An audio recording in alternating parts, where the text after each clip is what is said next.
Bom dia, boa tarde, boa noite, minha gente. Shalom, shalom. Então, dando sequência a esse projeto da Hora Catequética, vamos ao nosso quinto episódio, o quarto, tratando da liturgia do Advento. O Advento, que, como vimos lá atrás, é o tempo da igreja, em que se preparam os fiéis para as solenidades do Natal e também para a segunda vinda de Cristo.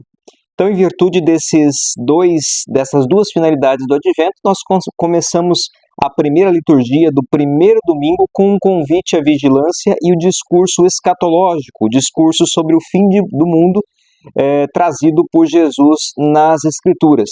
No segundo domingo, nós vimos o chamado à conversão e o arrependimento por parte de João Batista.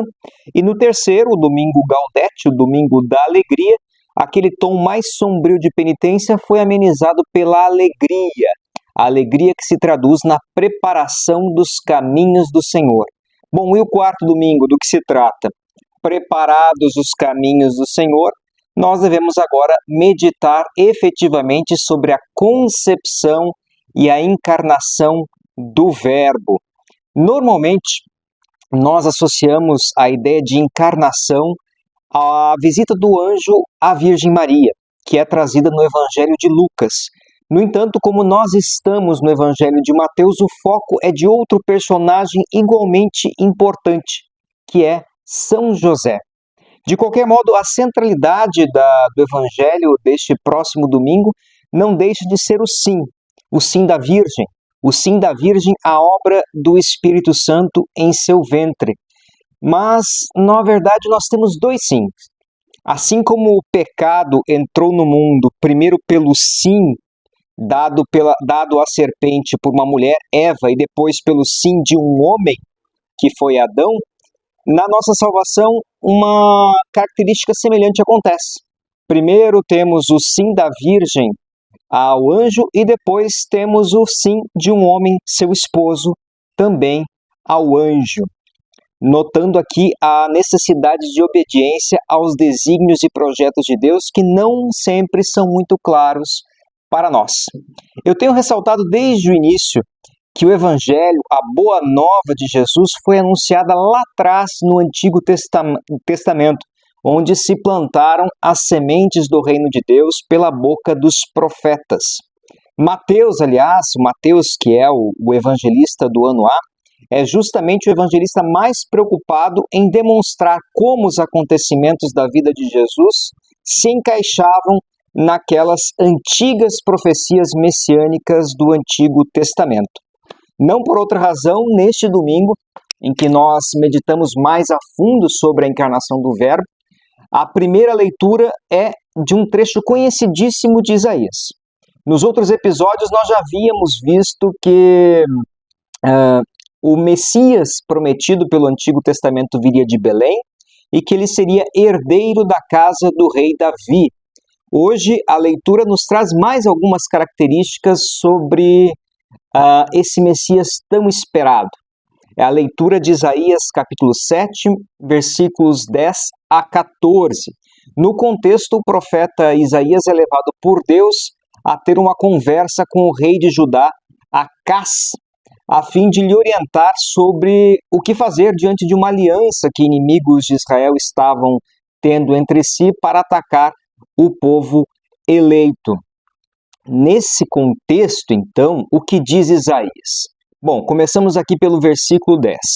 E o Senhor, por meio do profeta Isaías, continuou a falar com o rei Acás, dizendo: Pede para ti ao Senhor teu Deus um sinal, quer no fundo da terra, quer no mais alto do céu. E disse o rei Acás em resposta: Não pedirei isso e nem tentarei ao Senhor. Aqui, Acás está utilizando de pretexto uma norma do Deuteronômio que nos impede de tentar ao Senhor nosso Deus. No entanto, essa falsa reverência pela lei, na verdade, nada mais do que serviu como pretexto para ele fazer pouco caso quanto às advertências de Isaías. Mas segue a leitura. E Isaías então disse: Ouvi, pois, casa de Davi, ou seja, ouvi, pois, todos os descendentes de Davi. Porventura, não vos basta ser molestos aos homens? senão que também ousais sê-lo ao meu Deus? Molesto quer dizer chato, gente, aquele que torra a paciência. O que Isaías está dizendo aqui ao rei? Não basta você ser chato, torrar a paciência dos homens, quer também torrar a paciência de Deus, utilizando como pretexto as próprias Escrituras? Bem, prossegue a leitura, dizendo Isaías ao rei: pois por isso mesmo o Senhor vos dará este sinal: uma virgem conceberá e dará à luz um filho, e o seu nome será Emanuel. Bom, aqui nós temos duas características novas do Messias prometido. A primeira característica, filho de uma virgem. A segunda característica, como ele seria conhecido, Emanuel. Mais tarde, quando nós formos para o Evangelho, nós vamos explorar o sentido desse nome, que significa Deus conosco. Bom, aqui termina a profecia do Antigo Testamento na liturgia deste próximo domingo. Vamos então agora à segunda leitura, que é uma carta de um apóstolo. Se antes estávamos em um período muito precedente, 700 anos antes de Cristo, o apóstolo Paulo agora vai falar à comunidade cristã em Roma, alguns anos depois da paixão, morte e ressurreição de nosso Senhor Jesus Cristo. O que diz Paulo? Bom, o trecho em questão é o prólogo da carta de Paulo aos Romanos. Carta de Paulo aos Romanos, capítulo 1, versículos 1 a 7. Diz esta carta: Paulo, servo de Deus, chamado apóstolo, escolhido para anunciar o evangelho de Deus, o qual Deus tinha prometido antes pelos seus profetas nas santas escrituras acerca de seu filho, que nasceu da posteridade de Davi segundo a carne, predestinado Filho de Deus, com poder segundo o seu Espírito de santificação, pela sua ressurreição dentre os mortos, Jesus Cristo, Senhor nosso, pelo qual recebemos a graça e o apostolado, para que obedeçam em seu nome a fé todos os gentios, ou seja, todos aqueles que não eram judeus, entre os quais também estáis vós. Aqui Paulo se dirige à comunidade cristã em Roma, que também era chamada a Jesus Cristo. Todos os que estão em Roma, prossegue Paulo, queridos de Deus, chamados santos, graça vos seja dada, e a paz de parte de Deus, nosso Pai, e da nosso Senhor Jesus Cristo. Aqui é um simbolismo, gente, tá? Os profetas falaram muitos anos antes de Cristo. Vieram os apóstolos e falaram depois, todos centrados numa única mensagem: o Evangelho, a boa nova. Bom, se o Evangelho então é o núcleo existente entre o Antigo e o Novo Testamento, vamos então ao trecho do Evangelho deste domingo, que é o núcleo da própria liturgia. Em Mateus, como eu disse, a perspectiva quanto à encarnação do Verbo é José, o esposo de Maria, e não Maria, como acontece em Lucas. No entanto, esse personagem José também dá um sim muito importante à história de nossa salvação. O trecho em questão é de Mateus, capítulo 1, versículos 18 a 25. Vamos a ele. Ora, o nascimento de Jesus Cristo foi deste modo. Estando Maria, sua mãe, desposada com José, achou-se ter concebido por obra do Espírito Santo, antes de coabitarem. É bom notar que Maria não era apenas noiva de José, ela já era legalmente a esposa de José, ou seja, já havia um vínculo jurídico entre ambos, ainda que não houvessem tido contato carnal. Afinal, de acordo com o dogma da Igreja, Maria foi sempre virgem, antes, durante e depois do parto. Prossegue São Mateus. E José, seu esposo, sendo justo e não a querendo difamar, resolveu deixá-la secretamente. Pensem nessa cena. José tinha como esposa Maria, não havia tido contato sexual com ela e a encontra grávida. Isso, até mesmo hoje, geraria certas suspeitas em quem quer que seja, encontrar a esposa grávida sem ter tido com ela contato carnal. Mas para um homem justo e santo como José, esse dilema, na verdade, representava uma verdadeira sinuca de bico. Já que ele era temente a Deus, ele estava diante de duas opções distintas.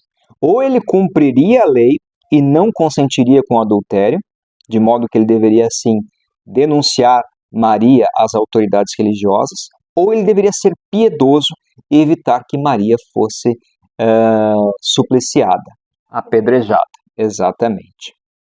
Bom, mesmo antes das revelações que Deus traria depois por Jesus, José escolheu a justiça já sob a perspectiva de Jesus. E justiça não é simplesmente fazer cumprir a lei.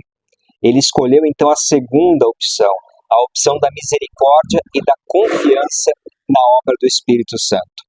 São João Crisóstomo, sobre essa escolha de José, ele nos diz que mesmo antes de nascer, Jesus já impelia aqueles à sua volta à revelação que seria o norte dos seus ensinamentos.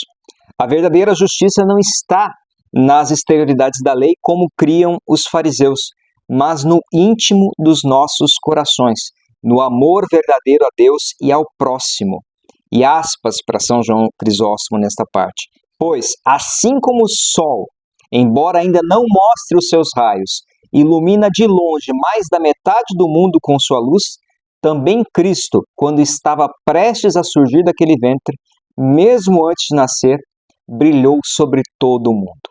E essa escolha de José de não denunciar Maria foi, na verdade, um raio de luz do Cristo que ainda nem tinha nascido, aquele mesmo que depois perdoaria a adúltera prestes a ser apedrejada. José adotou a mesma postura. Então José era justo e santo não de acordo com a antiga lei, mas já de acordo com os ensinamentos do próprio Cristo que estava vindo. E prossegue o Evangelho, versículo 20. Ora, andando ele, José, com isso no pensamento, eis que um anjo do Senhor lhe apareceu em sonhos, dizendo: José, filho de Davi, não temas receber em tua casa Maria, tua esposa, porque o que nela foi concebido é obra do Espírito Santo.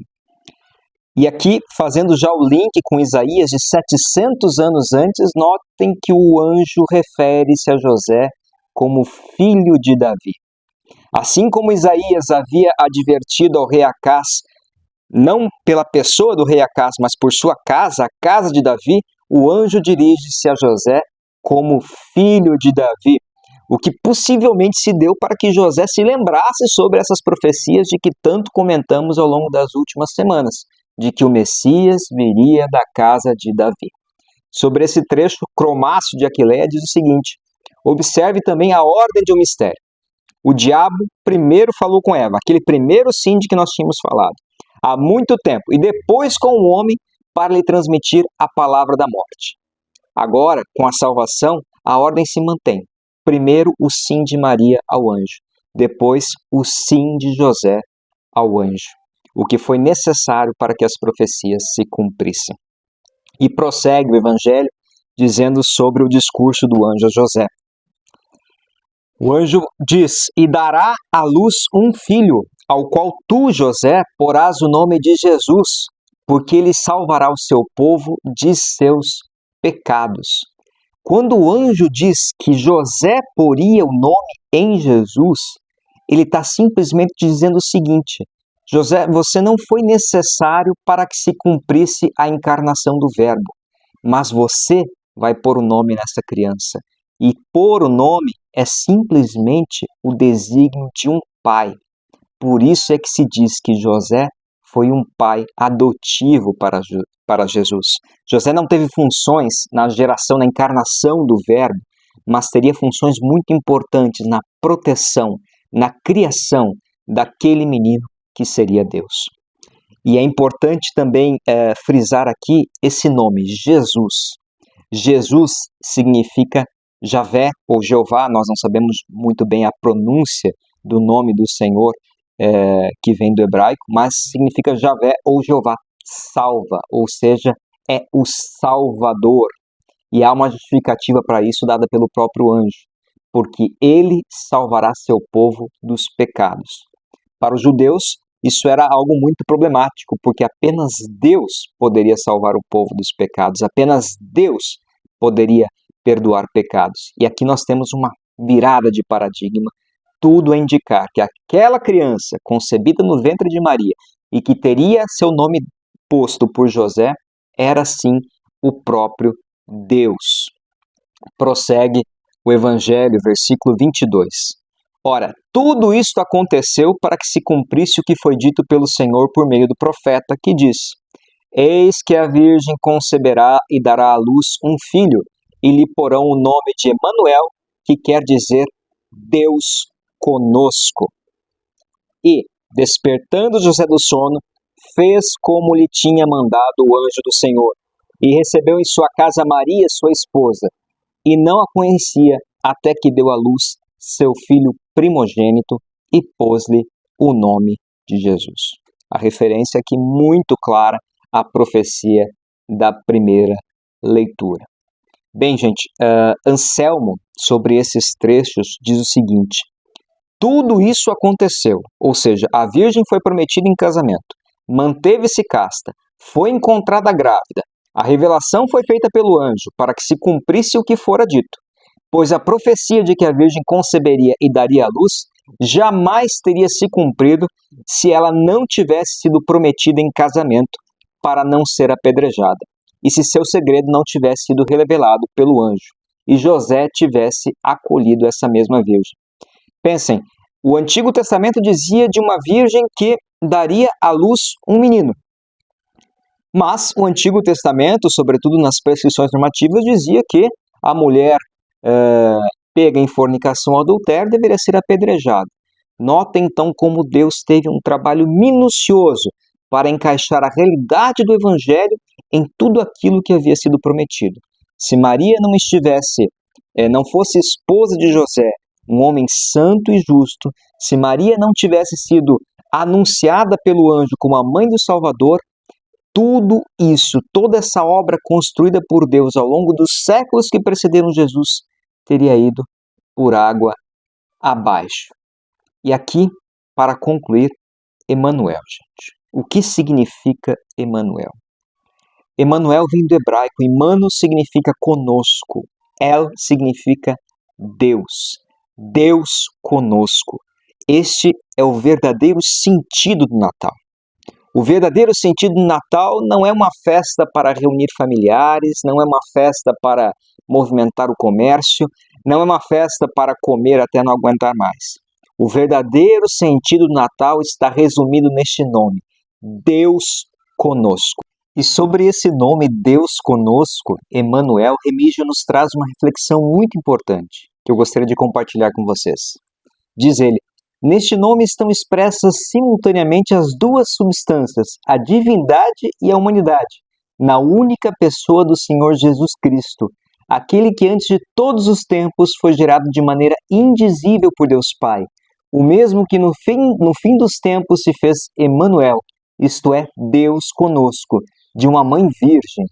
Este Deus conosco pode ser entendido desta maneira: ele foi feito conosco, passível, mortal em tudo semelhante a nós, menos no pecado, ou porque a nossa frágil substância que ele assumiu, ele uniu em uma só pessoa a sua substância divina. Note que o cristianismo é a única religião do mundo em que não é o povo que se eleva a Deus para buscá-lo. Na verdade, é o próprio Deus que se rebaixa atrás de seu povo, que busca o seu povo para o elevar até a si. Quando eu falei sobre a parábola da ovelha perdida, eu expliquei que o significado mais comum é o do pecador que se afasta da igreja e então o Senhor vai buscá-lo para o atrair de volta. Mas a ovelha, num sentido espiritual mais amplo, não representa apenas uma pessoa individualmente considerada, representa sim toda a humanidade. Aqui nós temos um Deus no alto de um monte, com 99 coros angelicais, representando as outras 99 ovelhas, que vê uma parcela da criação caída, a humanidade, aquela ovelha perdida, e vai atrás dessa ovelha perdida. Nós, como humanidade, somos essa ovelha perdida. Por isso, o verdadeiro sentido do Natal está em comemorar, em meditar sobre este amor supremo, sublime, de um Deus que se rebaixou à nossa condição para nos elevar até Ele. Fica assim essa reflexão. Deus está sempre conosco. Um Feliz Natal. Tchau, tchau.